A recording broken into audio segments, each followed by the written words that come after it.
This is United Medical ACO weekly event, and my name is Kemal Erkan. I'm the chairman of United Medical ACO.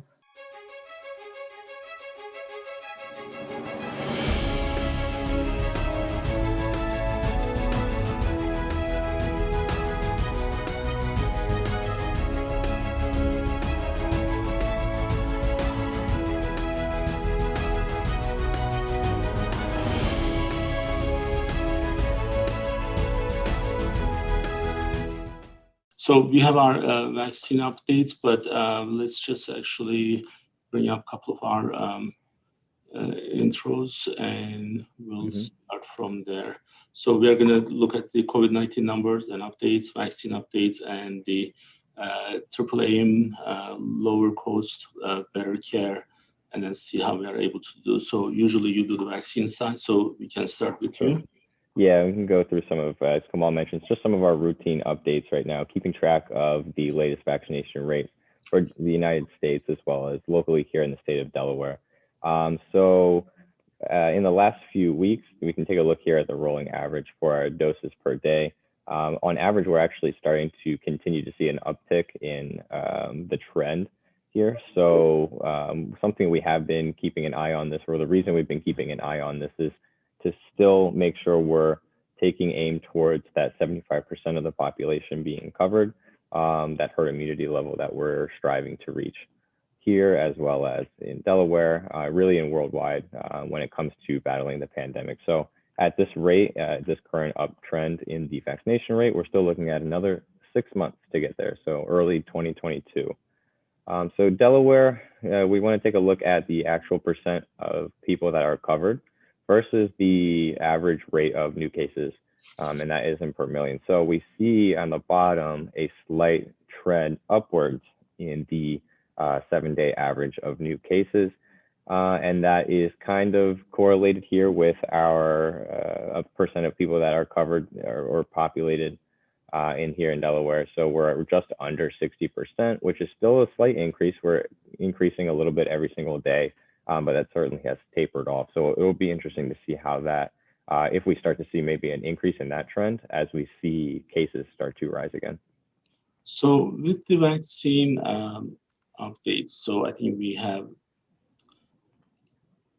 at a point where we do see a lot of people who either are already vaccinated, like us and my dad, and then there's now a group of people who are opposed to vaccination.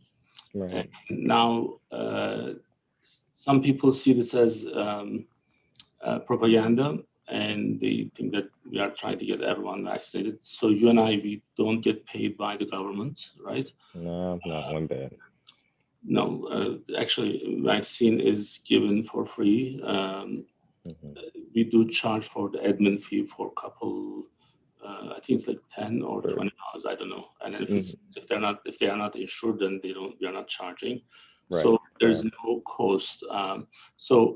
And we hit this point where we were expecting vaccination numbers to get to 75% by the time it was July. So, and I was one of the maybe first ones who challenged that number because I knew that vaccination numbers was going to go down. In fact, we exercised those in our sessions. And if you remember, we said, okay, now this July is being pushed to November and December. And now we are looking for early 2022. And in the meantime, as we kind of spent a good amount of time last week, there is the Delta variant, which actually is more concerned than any others before. And then vaccination becomes more problematic. And in the meantime, what we see is with the kids and young adults, we see this new cases being, which is actually, I guess we predict that, we could predict that from the beginning because most of the people 65 and over, they're already vaccinated. So cases are going to be a lot less in that group. But now we are seeing cases being surged in the pediatric population.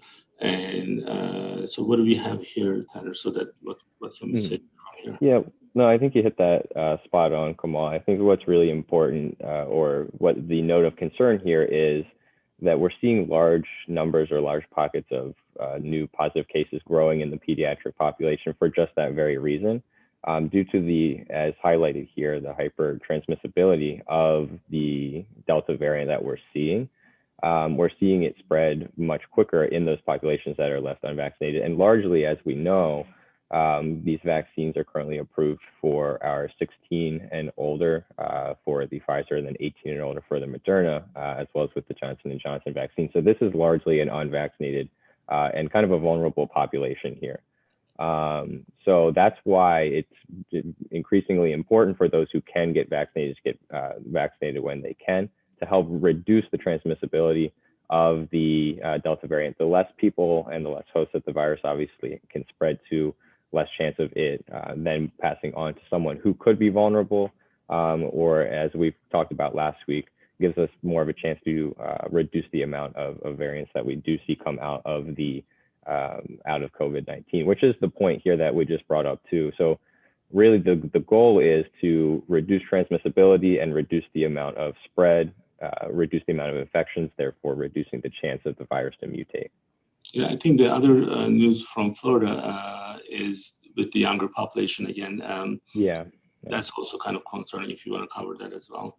Yeah, I think this is just really highlighting that previous point that most hospitals, and what we kind of see here is this not just in particular, Florida obviously being a hotspot right now, but this is certainly something that we're seeing a trend across the nation. So Delta is definitely getting to the younger unvaccinated populations, and it's not just necessarily something that they're able to be brushing off, but we're seeing an increase in hospitalizations for this population as well, which is concerning.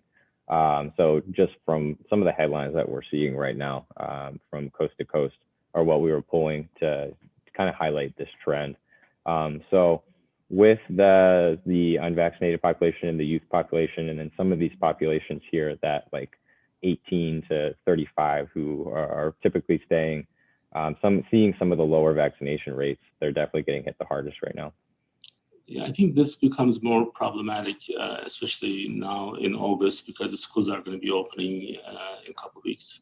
Mm-hmm. So that's a great point. If we want kids to go back to school, and I know many parents are, although they love their kids, but I think they are ready to send them back to school for full time. So in order for that to happen, they need to be vaccinated.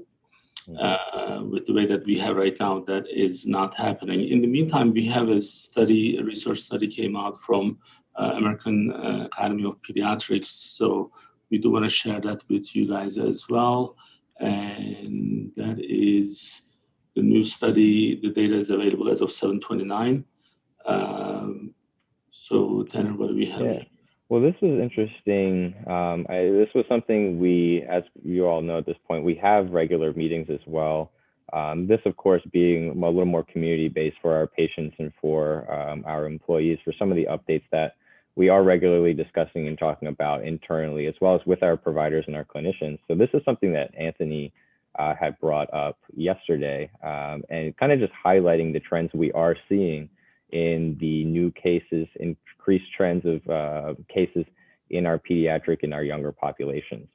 So typically prior to a lot of the data coming out of the Delta variant, we were seeing that children were representing more of a lower percent of total cases, or of all cases thus far. So since as COVID has changed, it's mutated, we're seeing increased transmissibility with the Delta variant. And amongst this unvaccinated population, we're actually seeing an increase of the overall total amount of cases that they're representing. So that's what this study is actually highlighting. It kind of gives a summary of the findings. I think it looks like it went from children were representing about 15 or just under 15% of all cases. And now you would think then in that you would think that the new case rate, they'd represent just about the same, but they're actually just about 5% more at 19. 5% point more. So that's actually, right. So now it's 19, right? Mm-hmm. So it's from 14 to 19%. Right. Yeah, and that's just over, we're seeing that increase, that just under 5% increase just over the past few weeks. So as you mentioned, with this population certainly getting ready to head back to school over the next few weeks, where there's only going to be more gathering, larger crowds, more transmissibility, this is certainly something to keep an eye on. So now there are some symptoms specific to the kids. Is that what we are understanding from here with this study from England? I believe so. There are some symptoms certainly specific or seen much more frequently in the cases of these pediatric COVID cases. But the other thing I think here that's important is the length of a lot of these symptoms seems to be a little longer, or they happen to have much more lingering experience, these post-COVID long-term symptoms. And I think it goes into, we have some of the symptoms up here as well that are kind of accompanying the study. So this, Tanner, one of the things that I'm going to bring up again is we used to share the Worldometer corona updates, the confirmed cases directly from here. So if you remember, like these 2 days and yesterday numbers, and first time again, these numbers are increasing again. So the 2 days ago, the confirmed cases 115,000. Yesterday it was 121. Right. This actually projection did started going up again, and I think like when we are having those numbers in the middle of summer, once the flu season starts. Now many people think that flu season starts in December, but that's wrong. Flu season starts in mid-September. That especially for those unvaccinated people, the issue is going to be more severe. So I do want to share one of our slides that we have. That right there. So what we are actually, the pandemic now is the pandemic of unvaccinated population. So 99% of the cases, 99.4% of the hospitalization, and 98.7% of the deaths are coming from the unvaccinated population. So this is, I think the statistic is extremely strong. So, and all we can tell is you really need to make the right choice for yourself. There's another point of this mandating the vaccine. Tanner, from the beginning, you know my position on the vaccination and how much we push the vaccination. But on the other hand, we never supported the idea of mandating the vaccination. So Susan Anderson, who was part of our session a couple of weeks ago, we discussed this in the providers meetings, and Anthony Onuglu, John Donnelly, Donna Gunkel, we wanted to see if that's our position to mandate, and we never felt like if it was my decision to mandate. Now, when I guess Christiana Hospital came out last week, I actually was surprised that they were the first to come out with that. So, but then this morning I see this, maybe a rumor, but so they actually did come out last week saying that they're going to mandate, but now apparently there are some rumors that their employees are not really happy with this. I believe it was the end of last week. They had announced that it was going to be mandatory for all their employees, and then this was the first time I had seen it this morning as well. Obviously, like you mentioned, it may or may not be something of substance, but it's certainly something to take interest in, because I think what's curious about this case is Christiana obviously being the largest hospital system in the state, and being certainly centered around individual or patient care, patient interaction.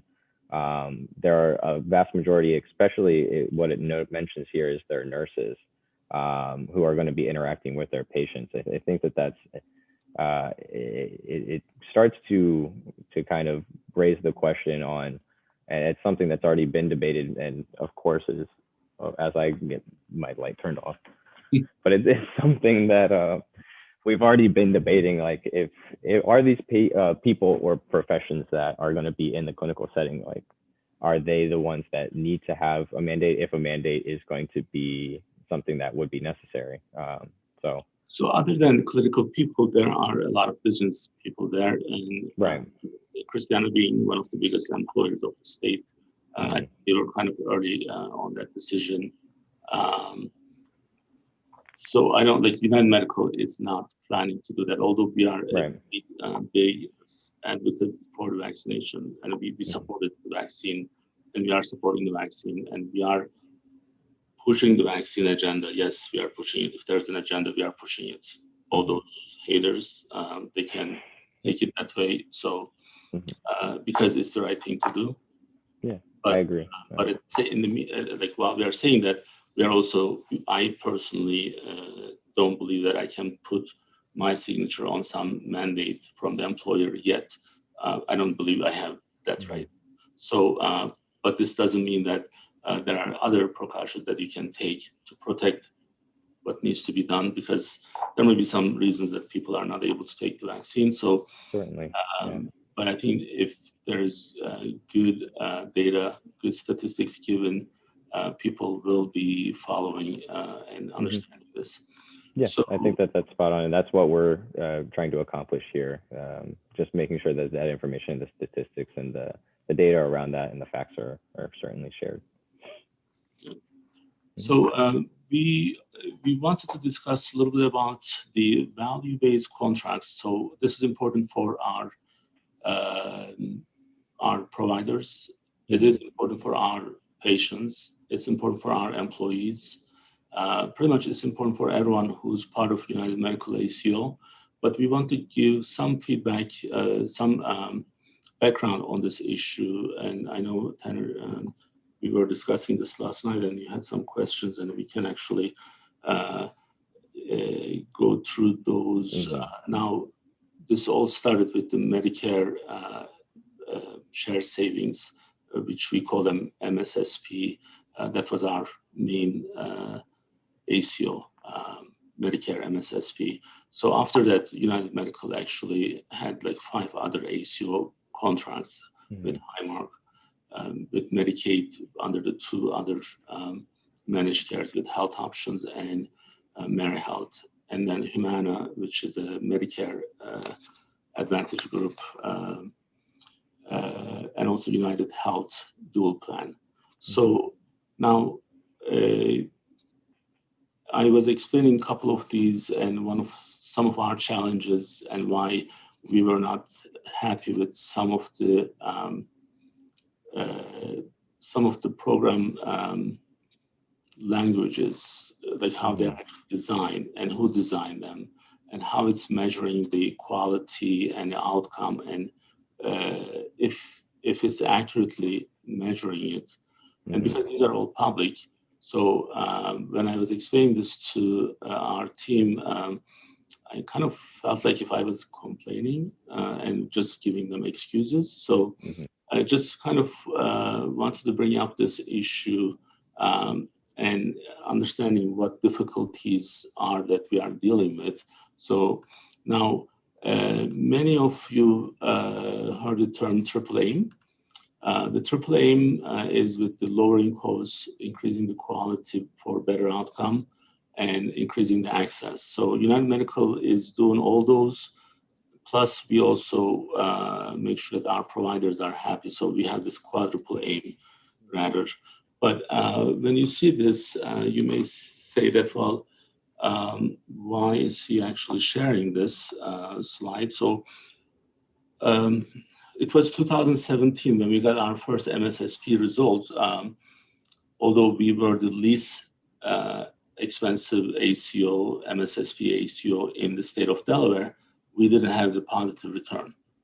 So now maybe I'm just going to repeat that. So we were the least expensive, so lowest cost. Quality-wise, we were all similar for ACOs. We were similar for Medicare, and we didn't make it. And I'm like, why? What? When we are the least expensive, why didn't we make it? Well, we kind of knew why we didn't make it, because there is a minimum savings rate. So minimum savings rate is so you have to be better than yourself. So everyone is competing with themselves, their own. Like, so let's say, so I'm heavier than you are, right? My BMI is higher than yours. So since we have the Bariatric Friday coming up, so we can just have and we can get it ready. So my BMI is 28.5. Yours is 24, just for this example. For you to lose 5 pounds versus for me to lose 5 pounds, for me, it's easier. So when I lose 5 pounds, I get rewarded. When you lose 5 pounds, it becomes more difficult, right? So minimum savings rate is something that's set so that you have to be better than yourself. So now that was our biggest challenge. Although we were the least expensive, I don't want to say we were the cheapest because it sounds bad in the cheap sense, but we were most efficient, least expensive.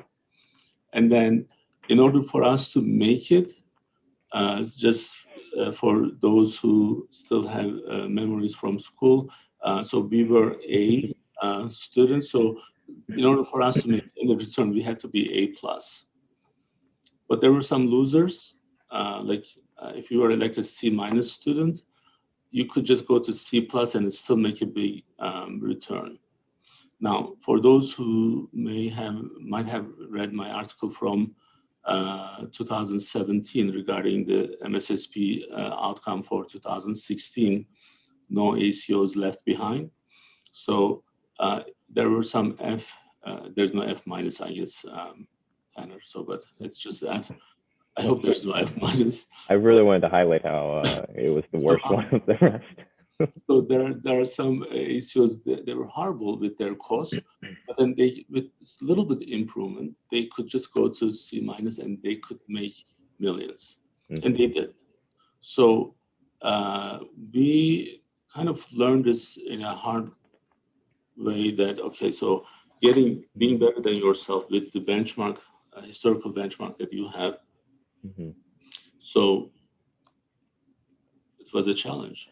So yeah, I can certainly see how that would lead to challenges for the United Medical ACO in this case, being at the low cost end.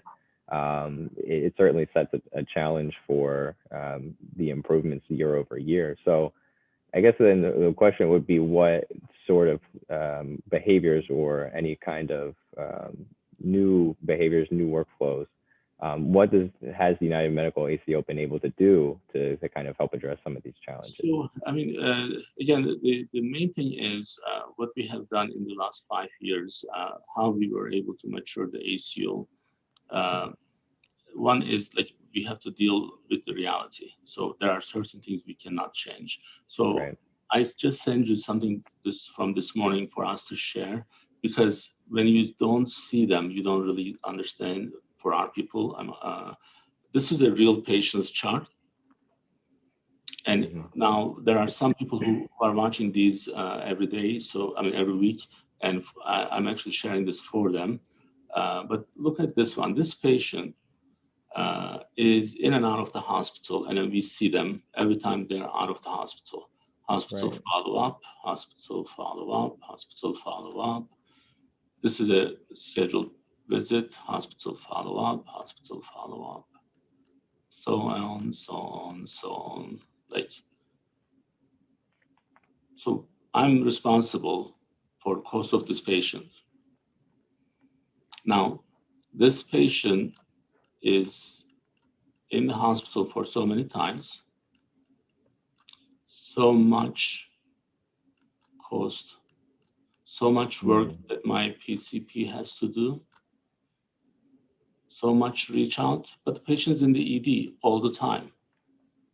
Now, all we want is, well, hospital, let's give you this model of hospital PCP models. Since you are already seeing them in the ED, take them over. This patient would benefit from it because we cannot manage them because you are seeing them in the ED all the time. So you should take this. Now, I'm kind of taking a little detour from your question, but we had to learn how to deal with these and manage these during that time, in that 5 years. So this was one of the challenges that we have. But we also needed to manage these in some sense that we have our case conferences. So these are daily case conferences now. We spent a lot of time initially for the, just going into more specifics, maybe like there's the risk score, and not every dollar that we spend is the actual dollar that we spend. We are responsible for is the risk adjusted. So you may be spending $10,000 on a patient, and I may be, based on how we are reporting it, based on the diagnosis. Right. And your 10,000 may be more or less than my 10,000 after the risk adjustment. So now we had to master that, and we still have a lot of work to do on that side, but maybe a couple of the contracts, the only reason we were able to make a good return or some return is because we were able to educate our providers.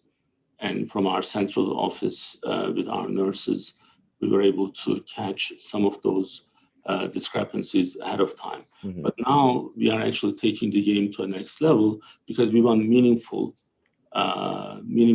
impact on the patient's outcome. And that only way that we can do is if we are able to have a good way of, this is from our population health system that we designed. I was going to say, definitely. I know you mentioned case conference, and just for someone who might be listening is not very familiar with the case conference. I know just from being part of the business development team and seeing how the team and the nurses all work together and how this is all managed through the population health system or QuickBase. Could you just kind of go into a little bit about what exactly we're seeing here, what these different line items mean, and how this all works together and how the team works? Sure. So from the case conference, we are able to actually, from our patient population, we are able to identify certain patients who may need more help from the central office with the nurses. Now, we also ask our providers to send those patients to us if they can identify them ahead of time. So between the two, either we pick the patients based on their risk level, or providers are sending them. Because the question,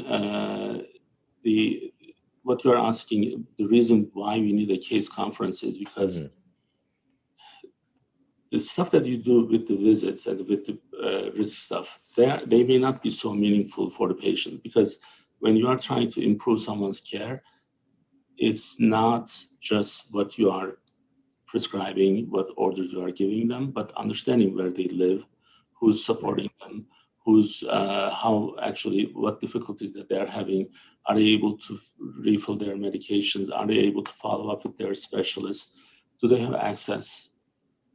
So all that actually is important for us to reach out and provide for the patients. So like there are patients with Parkinson's disease. So if we treat this patient just like any other patients, we are calling you to follow up on your cardiology appointment. Well, the patient has a Parkinson's disease. So that means I'm not going to mainly talk to the patient. I'm going to talk to the caregiver of the patient, right? So if we cannot make those separations, then we are not going to have a meaningful way of making that impact.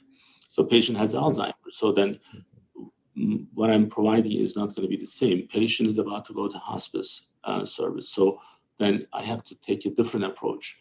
So now this becomes the multidisciplinary approach of, okay, how we can change our culture of providing the care. So it's not just the standard primary care anymore, but it's the adjustment that we have to make on the care delivery of what we are doing. So then our nurses can actually reach out to them. We can talk to the children of the elderlies, or caregivers, or the other specialties. There are several different ways to approach them. So, and it does, so far, it is working for us, because instead of trying to fix 10,000 patients, because not every patient needs you at the same level, there may be 500 patients that you can actually make a meaningful impact. So in order to do that, you do need a good database to help you, and you need to have a daily discipline, which what we call case conference. In the case conference, we have our nurses, we have our directors, we have our business development, myself, and we are communicating with our providers and patients directly. We spend 1 hour in the case conference all together. There are usually about 10, 12 people from our teams. And we do go through the system and just help each other to see what these patients need. Like this patient needs bariatric consult. We put that and communicated with their PCP, behavioral health, nutrition, and endo. Like this patient could have endo before, but they didn't. So, or maybe they refused, who knows. And then patient is already on metformin, but we believe that endocrinologists can help this patient better in some cases, because if they're not responding, because based on their A1C and other results, maybe it's time for this patient to be seen by the endocrinologist. And this is where we are actually adding someone to the care team. And these are all add-ons to the team. So then we are kind of helping the primary care in the sense that, okay, now they can actually have more help. In some cases, they want to do everything, but they are not able to because they don't have time. They are not able to because they don't have all this expertise in those specialties. So who can help the diabetes the best, if it's an uncontrolled one, is the endocrinology. Who can help the obesity best is the bariatric surgeon. So nutrition is something that standards should be given to everyone who's having difficulties with diabetes and obesity issues. Behavioral health, a lot of patients are having access issues. So we have a social worker, so they can actually help them with the access. So this is kind of like how we are able to coordinate the care through the case conferences. Now we have a similar approach in our bariatric program, and that's how, this is, Tanner, this is really important. So when we say something that's kind of like settling or maturing in both sense. So we started the bariatric program so long ago, but in 2012, we took a different approach. And our database we started using in 2012. Although we have our EMR, we had to use something differently to be able to better keep track of the follow-up, because the patient needs so many different things. And this is the example that you are sharing. Now, what we learned from the bariatric, we were able to actually put it on apply it on the ACO side, but this is something that's coming from our bariatric program. So each patient gets cardiology, and then their initial visit, their second visit, once they are cleared, the pulmonary, their EGD, their psych visit, their PCP visit, their surgical clearance, their home sleep study. There's an add-on. This normally we don't have rheumatology, but for this patient there is. But to be able to keep track of them, there's a patient takes anywhere from 3 to 6 months. And remember, like 35% of those patients drop out. But we took this approach and then we applied this to our ACO. So we are able to build something more on top of what we learned from the bariatric side. And it does work already. In fact, like this morning when we went through all the patients who were part of the program, in a short amount of time, we built enough number of patients. Now we weren't able to, the first time this week, we were not able to finish all the follow-ups. So we had to stop assigning new patients for 1 week and then finish the rest of the follow-ups.